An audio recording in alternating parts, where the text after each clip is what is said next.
Yay. Imagine today that you woke up a woman in the 1800s. Bummer for you because you just lost a whole bunch of your rights, including the right to vote and be voted for, the right to get a divorce, the right to have your own bank account, and the right to join and serve in the army. Obviously, this was a much simpler time where these things were acceptable and women were just expected to accept what was what around them. But luckily, we have always had people to fight for our rights, and these people are known as anarchists. Webster defines anarchy as a situation of confusion or wild behavior in which the people of a country, a group, or an organization are not controlled by the laws. Emma Goldman is synonymous with anarchy.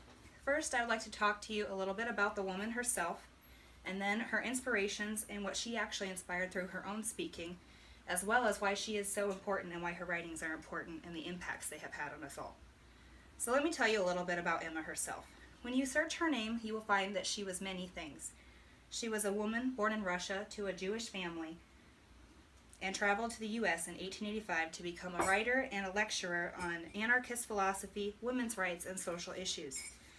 The University of Illinois in Chicago says that her speeches would draw crowds of thousands because of her support of the labor movement, her right inciting, and her political activism. Her name is also associated with assassination. She was falsely implicated in the assassination of President McKinley. The Evening World reported that the shooter who assassinated McKinley was inspired by Goldman's incitation that rulers should be exterminated. She was also implicated in the attempt on Henry Frick's life, who was an art patron and industrialist and a financier at the time who was very famous. This is a mugshot of when she was jailed for the attempted assassination on McKinley, falsely, of course. She was a woman above all else, and a strong one at that. She lived in pursuit of fighting the establishment for the rights of women, and in her speeches inspired many to go forth with their own pursuits of what was right. She spoke and wrote on many issues, and her speeches were often unorthodox as she rejected fundamentalism, which contributed to many fields of modern political philosophy.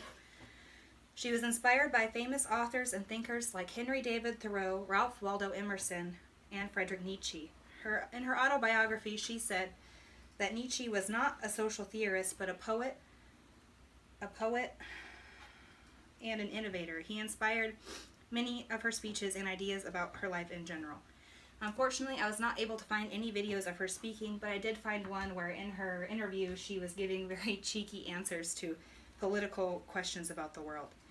I was able to read a few of her speeches and could see the passion that drove her, and it was easy to see how she inspired so many as she spoke to their anger. As activists often do, they incite action by appealing to the rage of their audience, and she did this very well.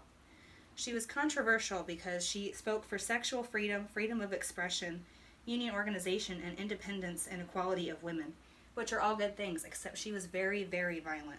Emma Goldman papers said that her harshful tones often urged people to action with every syllable. Her words oozed intensity and action, and when her speeches were not banned, she was often harassed and arrested at her speeches, which just goes to show how much action they brought about.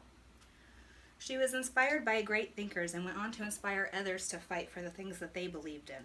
And she did a good job because this resulted in very many revolutions that she could have only hoped for in her lifetime. Many of the things that she fought for came to fruition. Unfortunately, she died before the feminist movement she laid the groundwork for became a more prevalent one. Her words rang a call for equality and expression. She inspired many women to fight and explained to them that it was more than okay to do so. And with the violence came trouble, but with the trouble came fame and a wider audience. She reached out to thousands and gave ideas to help fight for equality and to get their own ideas out there, which is why she is so important. She took the idea of what was acceptable and killed it. She wouldn't settle for the things that she didn't believe in. She saw a change in the world that could not be achieved peacefully. And she came to the U.S. to inspire with her words and ideas and fight for the greater good, even if it was against the law. Her harsh tones and unorthodox methods made her one of the best-known female activists and anarchists of the day. Think of the rights that women got in the last 100 years, and we can thank Emma for starting the movement behind many of them. And although I don't agree with her violent methods, I am both happy and thankful that she was able to get through to so many people and to be a part of the fight that gave women rights.